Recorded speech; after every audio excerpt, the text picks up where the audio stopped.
Hello दोस्तों, कैसे हैं आप। आशा रखती हूँ सभी अच्छे ही होंगे। दोस्तों, जैसा कि आपको विदित ही है, हमारी ये टेस्ट सीरीज चल रही है और इसमें प्रत्येक दिन 20 क्वेश्चन आपको करवाए जाते हैं। ये हिंदी साहित्य से संबंधित क्वेश्चन होते हैं और ऐसा नहीं कि ये किसी एक एग्ज़ाम के लिए होते हैं। अगर आप हिंदी साहित्य की तैयारी कर रहे हो, यदि आप हिंदी साहित्य से प्रेम करते हो, तो ये क्वेश्चन आपके लिए बहुत ही आनंददायक क्वेश्चन होंगे। हर परीक्षा के लिए महत्वपूर्ण क्वेश्चन होंगे, इसलिए कहना चाहेंगे आप सभी को क्वेश्चन लगाकर देखने चाहिए। 20 क्वेश्चन में से कितने क्वेश्चन आपके सही होते हैं, कितने आपके गलत होते हैं, जो गलत होते हैं वो क्यों होते हैं, इसका कारण भी इस वीडियो में आपको देखने को मिलेगा। आइए क्वेश्चन शुरू करते हैं। आज का क्वेश्चन है क्वेश्चन नंबर 61। अंग्रेज राज सुख साज सजे सब भारी, पै धन विदेश चली जात यह अति ख्यारी। उपरोक्त पंक्तियां किस कवि की हैं। दोस्तों ध्यान दीजिएगा, किस कवि की हैं। विकल्प दे रखा है मैथिली शरण गुप्त, बालकृष्ण शर्मा नवीन, श्रीधर पाठक और भारतेंदु हरीश चंद्र। दोस्तों आपको कमेंट करके आंसर देना है कि ये पंक्तियां किस कवि की हैं। सभी को कमेंट करके आंसर देना है, आपके कमेंट का इंतजार है। जब सभी का आंसर आ जाएगा तब आगे क्वेश्चन पर बढ़ेंगे। तो दोस्तों जल्दी से आंसर बताइए।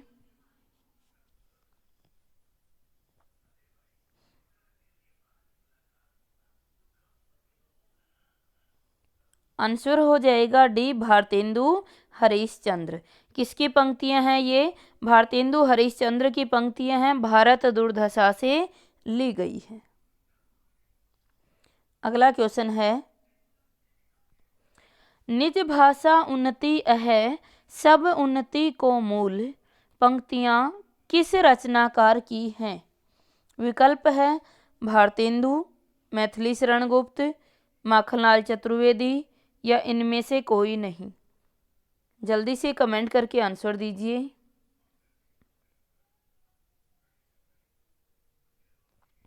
हाँ दोस्तों, क्वेश्चन तो हम करने लग गए, लेकिन ये भी ध्यान देना कि क्वेश्चन करने के में इतने हम मग्न हो जाते हैं कि वीडियो को लाइक करना ही भूल जाते हैं। दोस्तों पहले फटाफट वीडियो को लाइक कीजिए, फिर आगे की क्वेश्चन पर बढ़ते हैं। जितने लोग देख रहे हैं सभी, अगर वीडियो पसंद आती है तो लाइक कर दीजिए, नहीं आती है तो डिसलाइक कर दीजिए, वो आपके ऊपर है, लेकिन अपना मत अवश्य दे दीजिएगा। दोस्तों ऐसा नहीं है कि आपके लाइक करने से या डिसलाइक करने से बहुत कुछ बदल जाता है, लेकिन हाँ इतना ज़रूर होता है कि हमें मोटिवेशन मिलता है, जिसके कारण एक मानव मन है, जब इसको कोई न कोई स्वार्थ दिखता है तो ये आगे बढ़ता है, और वो स्वार्थ सिर्फ आपसे इतना ही है कि आप मोटिवेट करते रहें, आप अपना मत प्रस्तुत करते रहें ताकि मोटिवेट होते रहें, और मोटिवेट होकर हम आपके लिए इसी प्रकार से कठिन संघर्ष करते रहें। दोस्तों ये क्वेश्चन लेकर आना ये सिर्फ आपकी भलाई के लिए है, सिर्फ आपके लिए है। ऐसा नहीं कि इन क्वेश्चन से हमें बहुत कुछ फ़ायदा होगा, लेकिन हाँ आपको बहुत अधिक सहायता मिलेगी।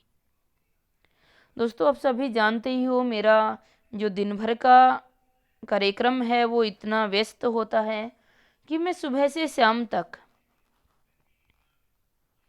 बहुत अधिक व्यस्त होती हूँ, लेकिन इसके बावजूद भी मैं चाहती हूँ कि यदि आप हिंदी साहित्य की तैयारी कर रहे हो तो इस प्रकार के क्वेश्चन को लगाने से हम अपनी तैयारी को और आगे बढ़ा सकें।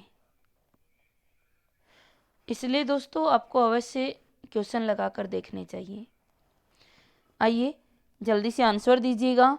निज भाषा उन्नति है सब उन्नति को मूल, पंक्ति किस रचनाकार की है। दोस्तों आंसर हो जाएगा हमारा क्या? ए, भारतेंदु हरिश्चंद्र। ये भारतेंदु हरिश्चंद्र की पंक्तियां हैं और इनकी एक कविता थी निज भाषा। कविता क्या है? निज भाषा। उसी कविता से ये पंक्तियां ली गई हैं। अगला क्वेश्चन है, कौन करे जो नहीं कसकत सुनी विपत जाल विद्वन की। यह पंक्तियां किस कवि की हैं? विकल्प है बालकृष्ण भट्ट, प्रताप नारायण मिश्र, बाल मुकुंद गुप्त या जगन्नाथ दास रत्नाकर। जल्दी से कमेंट करके आंसर दीजिए।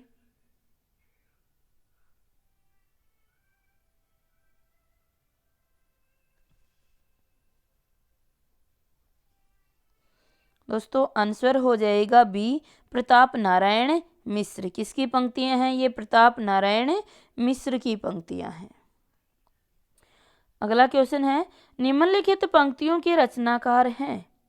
चित्त चैत की चांदनी चाह भरी, चर्चा चलीबे की चलइये ना।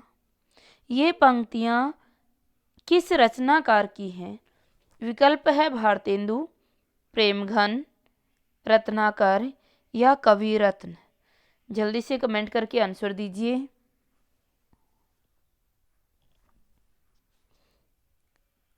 आंसर हो जाएगा बी, प्रेमघन। दोस्तों ये पंक्तियां किसकी हैं? प्रेमघन की पंक्तियां हैं। अगला क्वेश्चन है, सुमेलित कीजिएगा। ये सूची 1 और सूची 2 दी गई है।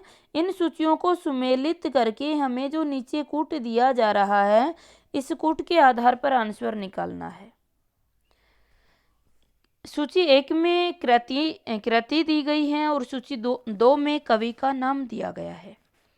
दोस्तों जल्दी से कमेंट करके आंसर दीजिए, सही मिलान कीजिए। नीचे जो कूट दिया गया है उस कूट का चयन कर कर आंसर दीजिए।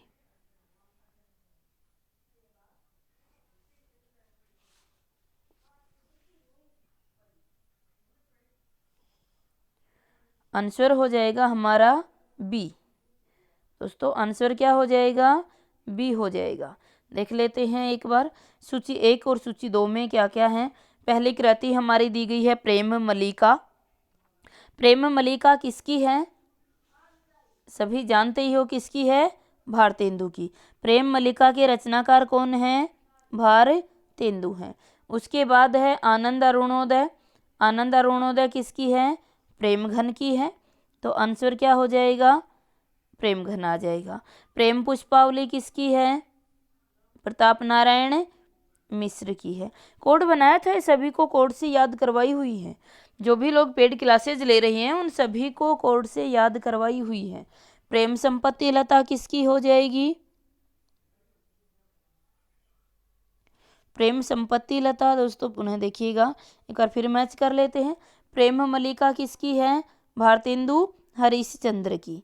भारतेंदु हरिश्चंद्र की है। आनंद अरुणोदय किसकी हो जाएगी? प्रेमघन की हो जाएगी। प्रेम पुष्पावली किसकी है? प्रेम पुष्पावली प्रताप नारायण मिश्र की है। और प्रेम संपत्ति लता किसकी है? ठाकुर जगमोहन सिंह की है। सभी आपको अच्छे से याद करवाए, याद कोड याद आ गया होगा। प्रेम संपत्ति लता से याद आया ठाकुर जगमोहन सिंह कि ये जो ठाकुर होते हैं ना, इनकी 3 प्रेम संपत्तियां होती हैं। प्रेम संपत्ति लता 3 प्रेम संपत्ति होती हैं। कौन कौन सी? श्याम सरोजनी होती है, श्यामलता होती है और देवयानी। ये सभी किसकी? ठाकुर जगमोहन की। फिर हमने बताया आनंद अरुणोदय। आनंद अरुणोदय किसकी है? प्रेमघन की है। तो अच्छे से कोड याद आ गया होगा। प्रेम पुष्पावली किसकी है? प्रताप नारायण मिश्र की। ये सभी कोड से आपको करवाए गए हैं। तो आंसर हो जाएगा हमारा बी। अगला क्वेश्चन है दोस्तों, आपको सुमेलित करना है। इसी तरह से पहले सुमेलित कीजिएगा, फिर आपको कोड दिया जा रहा है नीचे, इस कोड के आधार पर आपको आंसर देना है। सुमेलित करके सही कोड का चयन कर आंसर दीजिए। सूची 1 में है कवि का नाम और सूची 2 में है कविता। कवि है भारतेंदु हरिश्चंद्र, बद्रीनारायण चौधरी प्रेमघन, राधा कृष्ण दास और ठाकुर जगमोहन।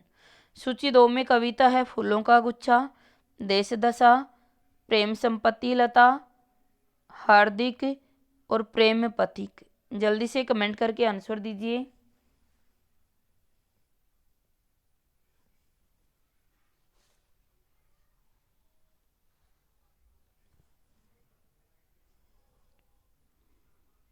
दोस्तों आंसर हो जाएगा ए। देखिए एक बार मैच कर लेते हैं। अगर मैच करने की बात करते हैं तो सबसे पहले भारतेंदु हरिश्चंद्र, सभी जानते हैं भारतेंदु हरिश्चंद्र की रचना कौन सी है। ए के अंदर क्या मैच हो जाएगा, एक हो जाएगा। फूलों का गुच्छा किसकी है, भारतेंदु हरिश्चंद्र की है, खड़ी बोली में रचित रचना है। अच्छे से कोड से करवाया था कि फूलों का गुच्छा लेकर जाते हैं। उसके बाद बद्रीनारायण चौधरी प्रेमघन, प्रेमघन की कौन सी हो जाएगी, प्रेम पथिक हो जाएगी, प्रेम पथिक। उसकी सॉरी प्रेमघन की दोस्तों प्रेम पथिक नहीं होगी, प्रेमघन की हरिश्चंद्र की फूलों का गुच्छा होगी। प्रेमचंद्र की प्रेमघन की कौन सी हो जाएगी, हार्दिक हो जाएगी। ध्यान रखना हार्दिक किसकी रचना है, प्रेमघन की है। यार प्रेम हृदय से ही तो किया जाता है, बस याद रख लें इस प्रकार से। प्रेमघन, प्रेम कहाँ से किया जाता है, हृदय से किया जाता है, तो हार्दिक हो जाएगी। उसके बाद है राधा कृष्ण दास, तो राधा कृष्ण दास की कौन सी हो जाएगी आपकी, देश दशा। कोड याद आया होगा। राधा ने कृष्ण से कहा कि भारत में 12 मास देश की दशा खराब होती है, जिसके कारण रहीम दास की कुंडलियों पर, रहीम दास की जो कुंडली दोहे होते हैं उन पर कुंडलियां छा जाती, तो रहीम दास के दोहे और क्या है, कुंडलियां। तो ये सभी किसकी हैं, राधा कृष्ण दास की। राधा ने कृष्ण से कहा कि भारतवर्ष में 12 मास देश की दशा खराब होती है, तो भारतवर्ष इनकी है, 12 मासा इनकी है, देश दशा इनकी है, तो ये सभी इन्हीं की रचनाएं हैं। उसके बाद है ठाकुर जगमोहन, तो ठाकुर जगमोहन की रचना कौन सी हो जाएगी, प्रेम संपत्ति लता। ठाकुर की 3 प्रेम संपत्तियां होती हैं, तो प्रेम संपत्ति लता हो जाएगी। आंसर हो गया हमारा 1। आगे देखिए नेक्स्ट क्वेश्चन है, सूची 1 को सूची 2 से सुमेलित करना है। दोस्तों यहाँ मैं आपको कोड नहीं दे रही हूँ, पहले आप सुमेलित कीजिए और अपनी अगर नोटबुक लेकर बैठे हैं तो उसमें कोड निर्धारित कीजिए, फिर मैं आपको कोड देती हूँ। हमें बिल्कुल याद होनी चाहिए सभी रचनाएं। सूची 1 में है बेताल पच्चीसी, आईने अकबरी, नासिके तोपख्यान, भाषा योग वैशिष्ट। सूची 2 में है सुरती मिश्र, लाला हीरालाल, सदल मिश्र, रामप्रसाद निरंजनी। जल्दी से कमेंट करके आंसर दीजिए।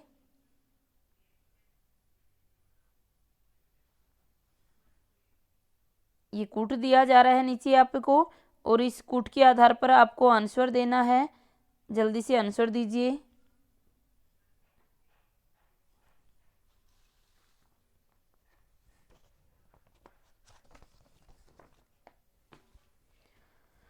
दोस्तों आंसर हो जाएगा सी। देख लेते हैं एक बार, मैच करके देखते हैं। देखिए बेताल पच्चीसी किसकी है, बेताल पच्चीसी किसकी हो जाएगी, बेताल पच्चीसी हो जाएगी सुरती मिश्र की।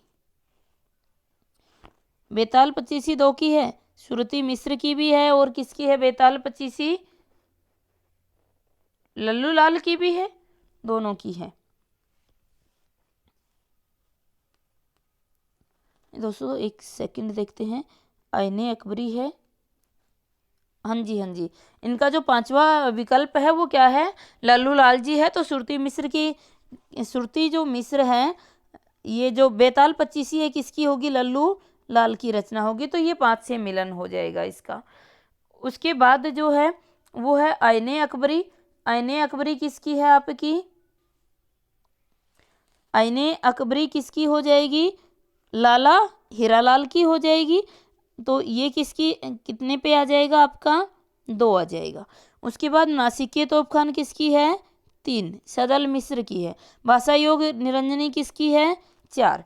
अब ऐसा कूट हमें देखना है जिसके अंदर, ऐसा कूट हमें देखना है जिस कूट के अंदर ये हो कि 5 2 3 4, 5 2 3 4। ये सभी आपको लिखवाई हुई है, अच्छे से याद भी होंगी। बेताल हो जाते हैं कौन, लल्लू लाल। ये लल्लू लाल जी होते हैं, ये आगरा के होते हैं, है ना, आगरा के रहने वाले होते हैं। ये सिंहासन पाने के लिए बेताल हो जाते हैं। पूरा कोड करवाया था, सिंहासन पाने के लिए यानी सिंहासन 32 बेताल हो जाते हैं, बेताल 25। उसके लिए फिर ये क्या सीखते हैं, भाषा व्याकरण सीखते हैं। भाषा व्याकरण सीखते हैं तो फिर इनको ये भाषा विलास सभा करते हैं, विलास सभा करते हैं और रामचंद्रिका को प्राप्त कर लेते हैं। तो इस प्रकार से जो रचनाएं हैं वो सभी रचनाएं इनकी हैं। आईने अकबरी किसकी है, लाला हीरालाल की है। नासिक के तोपखान किसकी होगी, सदल मिश्र की हो जाएगी, है ना। सेवा करोगे नासिक के में तो राम की कृपा से क्या होगा, प्रसियन शब्दकोश अच्छा हो जाएगा। भाषा योग वैशिष्ट है किसकी है, राम प्रसाद निरंजनी की। राम का प्रसाद खाओगे तो भाषा पर भी योग करना, निरंकार की तरह योग करना आ जाएगा। तो ये सभी रचनाएं हैं दोस्तों। कोड देख लेते हैं, 5 2 3 4। 5 2 3 4 कोई कोड अपने पास है, 5 2 3 4 नहीं है ऐसा तो दोस्तों ये जो 1 है इसकी जगह 5 बना लीजिएगा यहाँ पर। ये है 5 2 3 4, तो आंसर हो जाएगा सी। अगला क्वेश्चन है, सुमेलित करना है। एक तरफ रचना दी गई है, एक तरफ रचनाकार दिए गए हैं। रचना है राजा भोज का सपना, प्रेम सागर, भाषा योग वैशिष्ट, रानी केतकी की कहानी। दूसरी तरफ सूची दी गई है रचनाकारों की। रचनाकार हैं लल्लू लाल, इंशाअल्लाह खां, शिव प्रसाद सितारे हिंद, राम प्रसाद निरंजनी। दोस्तों जल्दी से कमेंट करके आंसर दीजिए। कमेंट करके आपको आंसर देना है। नीचे जो कूट दिया गया है इस कूट से, सही कूट से मिलान करके आंसर दीजिए।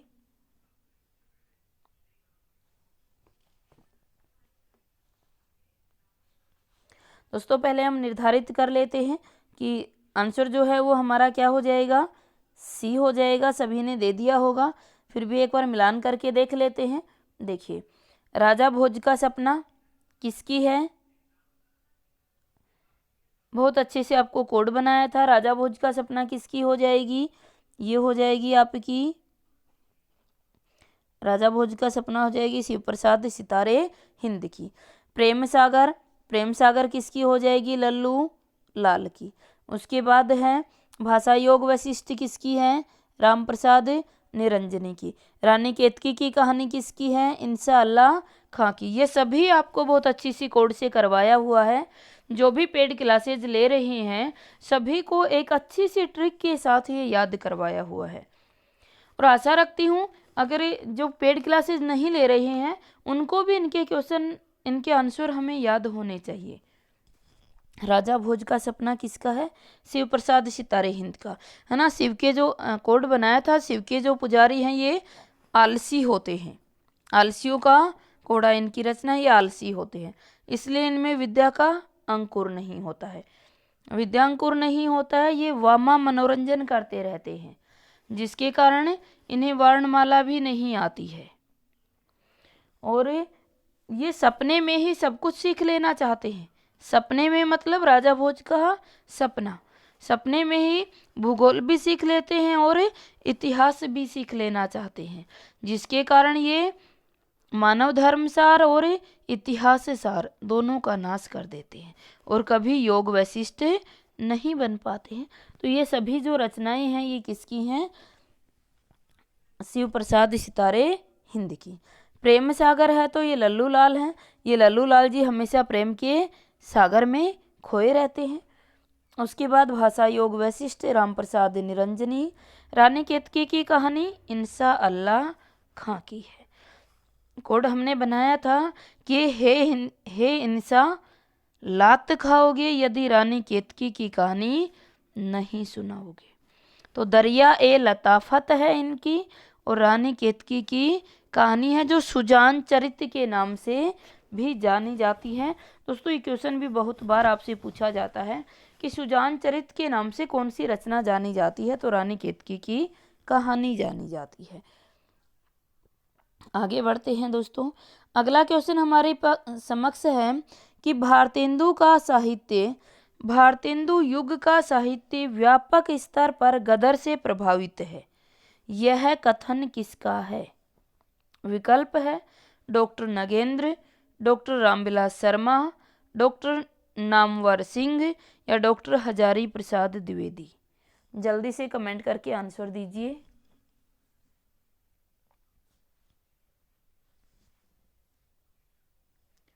दोस्तों ये सभी कथन बहुत ही महत्वपूर्ण हैं। आप इस सभी को अवश्य क्वेश्चन लगाने चाहिए। अनेक पेपर में, अनेक एग्जाम में ये आपको बहुत हेल्प करेंगे, बहुत मदद करेंगे।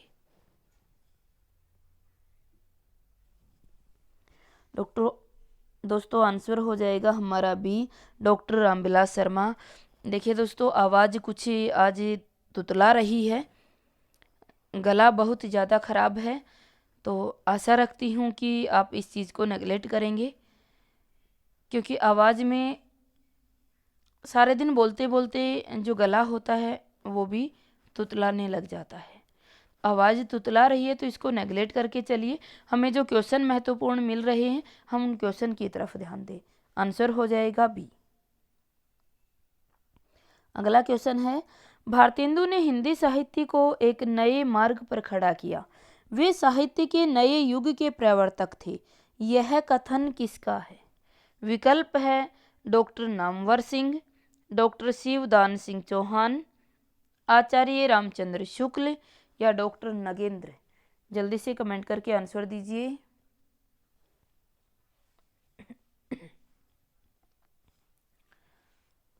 दोस्तों आंसर हो जाएगा सी, आचार्य रामचंद्र शुक्ल। किसके कथन है? आचार्य रामचंद्र शुक्ल के कथन है। अगला क्वेश्चन है, वे प्राचीन और नवीन का योग इस ढंग से करते थे कि कहीं से जोड़ नहीं जान पड़ता था। भारतेंदु युग के कवियों के विषय में यह कथन किसका है? विकल्प है डॉक्टर रामविलास शर्मा, आचार्य रामचंद्र शुक्ल, डॉक्टर नगेंद्र, हजारी प्रसाद द्विवेदी। जल्दी से कमेंट करके आंसर दीजिए। आप सभी कमेंट करके आंसर देंगे तब आगे का क्वेश्चन होगा। वीडियो लाइव चल रही है, आपको पता है, तो सभी कमेंट करके आंसर दीजिए। आंसर हो जाएगा बी, आचार्य रामचंद्र शुक्ल। अगला क्वेश्चन है, हमारे जीवन व साहित्य के बीच जो विच्छेद बढ़ रहा था उसे उन्होंने दूर किया। हमारे साहित्य को नए नए विषयों की ओर प्रवृत्त करने वाले हरिश्चंद्र ही हुए। यह कथन किसका है? विकल्प हैं महावीर प्रसाद द्विवेदी, डॉक्टर नामवर सिंह, किशोर वाजपेयी या आचार्य रामचंद्र शुक्ल। दोस्तों आंसर दीजिएगा।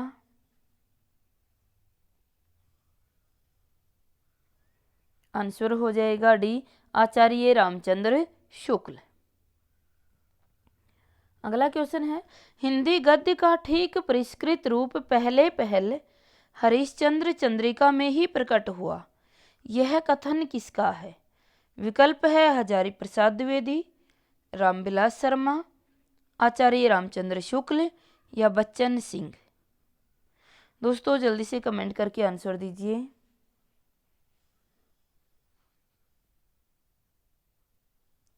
आंसर हो जाएगा सी, आचार्य रामचंद्र शुक्ल। अगला क्वेश्चन है, हमारे मत में हिंदी और उर्दू दो बोली न्यारी न्यारी है। हिंदी इस देश के हिंदू बोलते हैं और उर्दू यहाँ के मुसलमानों और फारसी पढ़े हुए हिंदुओं की बोलचाल है। हिंदी के संस्कृत पद बहुत आते हैं, उर्दू में अरबी फारसी के। यह कथन किसका है? विकल्प है राजा लक्ष्मण सिंह, राजा शिव प्रसाद सितारे हिंद, भारतेंदु हरिश्चंद्र या आचार्य रामचंद्र शुक्ल। जल्दी से कमेंट करके आंसर दीजिए।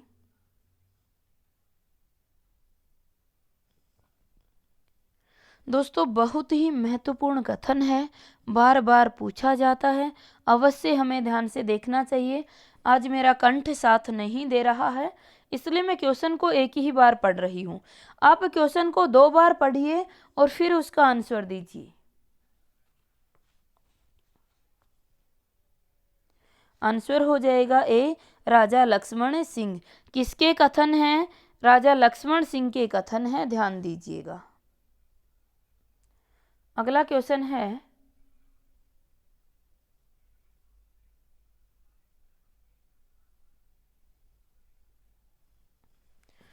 भारतेंदु युगीन काव्य प्रवृत्तियां हैं। समाज की दुर्दशा का चित्रण, श्रृंगारिकता, व्यंग, नारी की स्तुति।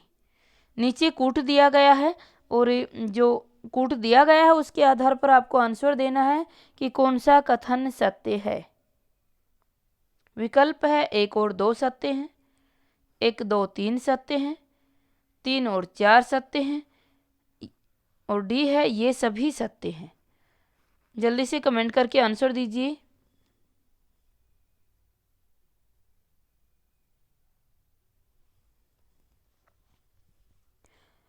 हाँ जी दोस्तों, आंसर क्या हो जाएगा हमारा बी, 1, 2, 3 सही है, लेकिन नारी की स्तुति यहाँ नहीं की गई है। आंसर हो जाएगा 1, 2, 3 सही है। समाज की दुर्दशा का चित्रण भी किया गया है। जो समाज की मध्य वर्गीय दुर्दशा, मध्य वर्ग है, उसकी दुर्दशा का चित्रण यहाँ किया गया है। यहाँ श्रृंगारिकता का वर्णन भी किया गया है, जिसके अंदर संयोगात्मक श्रृंगार का वर्णन है। यहाँ व्यंग का भी वर्णन किया गया है। तो दोस्तों, किसका नारी स्तुति का वर्णन यहाँ नहीं किया गया है? तो आंसर आ जाएगा बी। अगला क्वेश्चन है, निम्नलिखित कथनों पर विचार कीजिए। कथन दिए गए हैं कि भारतेंदु जी ने भारत दुर्दशा में भारत की स्थिति का वर्णन किया। दूसरा है, भारतेंदु युग पुनर्जागरण का युग है। तीसरा है, भारतेंदु ने रीतिकाल मुक्तकों का संकलन भारती भूषण नाम से किया।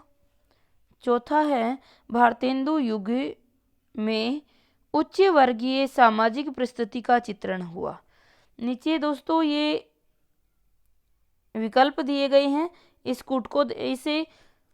इन कथनों को देखकर सही विकल्प का चयन कर आंसर देना है। आंसर दीजिए।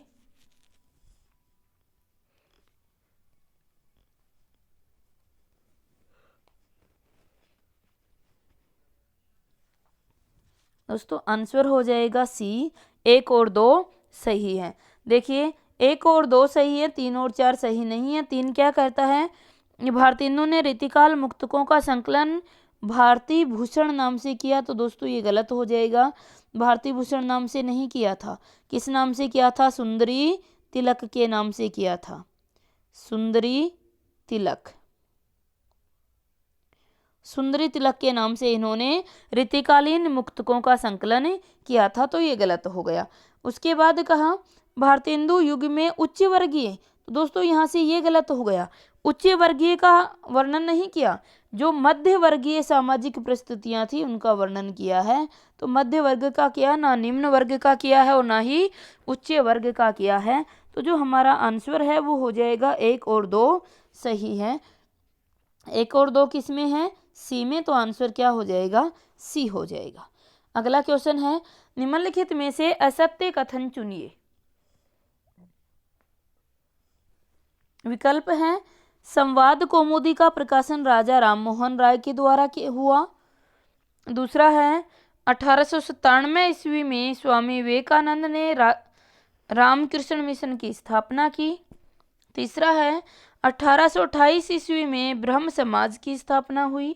चौथा है, आर्य समाज की स्थापना गोपाल कृष्ण गोखले ने की। कौन सा कथन असत्य है उसका चयन कर आंसर देना है।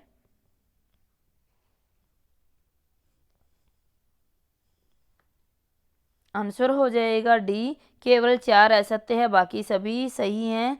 4 असत्य हैं कि आर्य समाज की स्थापना गोपाल कृष्ण गोखले के द्वारा नहीं की गई थी। किसके द्वारा की गई थी? आप कमेंट करके बताएंगे जल्दी से, किसके द्वारा की गई? जी, दयानंद सरस्वती के द्वारा की गई। अगला क्वेश्चन है, भारतेंदु युग की विशेषताएं थी। नंबर 1 पर है पद्य के क्षेत्र में प्राचीनतम का आग्रह और गद्य में नवीनता का आग्रह। दूसरा है राजभक्ति के साथ साथ देशभक्ति का उदय। तीसरा है पद्य के समान ही गद्य का भी विकास। चौथा है हास्य व्यंग्य की प्रवृत्ति का पूर्ण विकास। नीचे कूट दिए गए हैं, सही कूट का चयन कर आंसर दीजिए।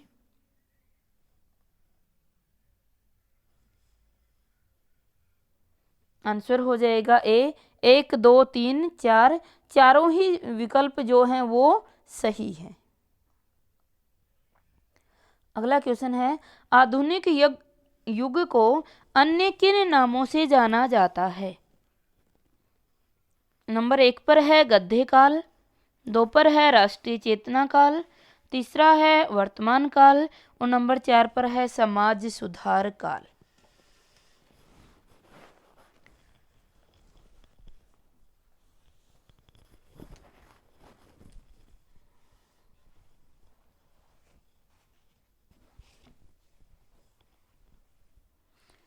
दोस्तों नीचे कूट दिया गया है, आंसर क्या आ जाएगा हमारा ए आ जाएगा। 1 2 3 सही है लेकिन 4 सही नहीं है, क्योंकि समाज सुधार काल किसको कहा गया है, द्विवेदी युग को कहा गया है, तो ये भारतेंदु को नहीं कहा गया है।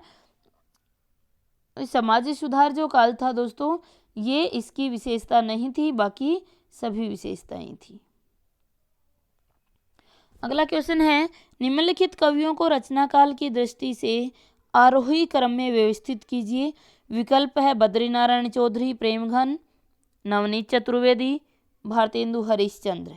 दोस्तों 3 राइटर हैं, यहीं पर इनको आप अपनी नोटबुक में लिख लीजिएगा कि इनका सही क्रम क्या होगा।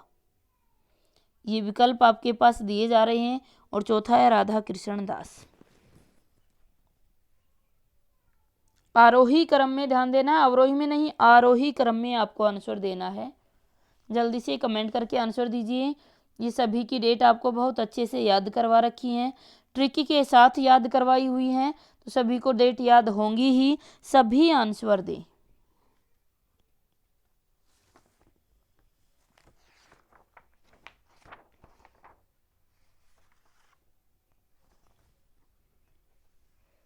दोस्तों आज का ये अंतिम क्वेश्चन है, जल्दी से कमेंट करके आंसर दीजिए।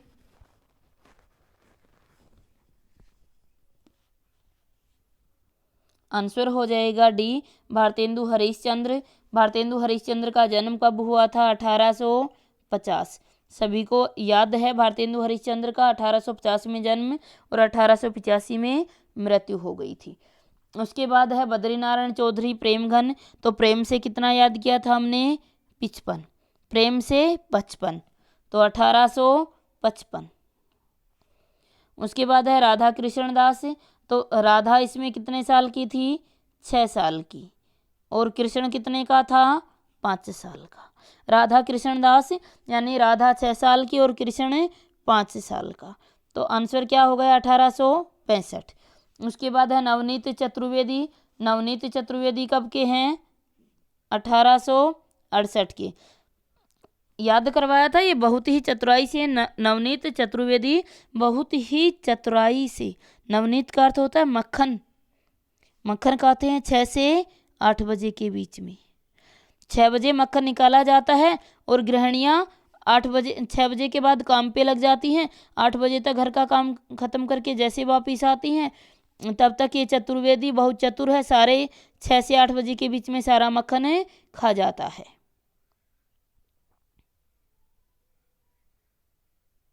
नवनीत चतुर्वेदी है, नवनीत का अर्थ होता है मक्खन, तो मक्खन खाया जाता है कब, 6 से 8 बजे के बीच में। तो दोस्तों आंसर हो गया हमारा डी। ये आज की हमारी वीडियो थी 20 क्वेश्चन की, और दोस्तों आशा रखती हूँ सभी को पसंद आई होगी। और जो क्वेश्चन दिए गए हैं ये भी आपके लिए हेल्पफुल रहे होंगे, ये क्वेश्चन भी आपके लिए बहुत ज़्यादा महत्वपूर्ण रहे होंगे। अगर आपको भी ऐसा लगता है तो पुनः कहना चाहेंगे वीडियो को शेयर कर दीजिएगा, अपने दोस्तों में भी शेयर कर दीजिएगा, ताकि जितना कंपटीशन बढ़ेगा इतना ही टेस्ट देने में आपको भी मज़ा आएगा दोस्तों। और अगर हमारे चैनल को सब्सक्राइब नहीं किया है तो सब्सक्राइब कर लीजिएगा, प्रत्येक दिन ये 20 क्वेश्चन की सीरीज आपको मिलेगी यूजीसी नेट के पेपर तक। प्रत्येक दिन ये 20 क्वेश्चन मिलेंगे और आप अपनी तैयारी को बहुत अच्छे से देख सकते हो कि कौन सा जो पोर्शन है मेरा वीक है और किस में मुझे अधिक तैयारी करने की आवश्यकता है। तो दोस्तों इतना ही कहेंगे। हमारी पेड क्लासेज चल रही हैं और 1 मार्च से नया बैच शुरू किया जाएगा, क्रैश कोर्स शुरू किया जाएगा। यदि आप किसी को नए बैच में ज्वाइन होना है तो आप हो सकते हो, पेड क्लासेज ले सकते हो। यहाँ मैं ये नहीं कहूँगी कि इसमें बहुत गहराई से आपको तैयारी करवा दी जाएगी, लेकिन हाँ दोस्तों, यदि आपने पहले तैयारी की हुई है तो इससे आपको बहुत अधिक फ़ायदा होगा। इसकी जो फ़ी है वो भी रिजनेबल रखी गई है, ऐसा नहीं कि बहुत अधिक फ़ी है। कितनी फ़ी है यह अगर आप जानना चाहते हो तो दोस्तों मेरे नंबर हैं और इस नंबर पर आप कॉन्टैक्ट करके सारी डिटेल जान सकते हो। नंबर हैं 94 670 75 600। ये नंबर हैं, ये व्हाट्सअप नंबर हैं, आप इन पे व्हाट्सअप कर सकते हो, इन पे फ़ोन कॉल करके पता कर सकते हो। यदि आप वास्तव में मेहनत करना चाहते हो, अगर आपका पहले पढ़ा हुआ है तो एक बार अवश्य इस क्रैश कोर्स में जुड़ जाइएगा और यहाँ से आपको बहुत अधिक फ़ायदा मिलेगा। धन्यवाद।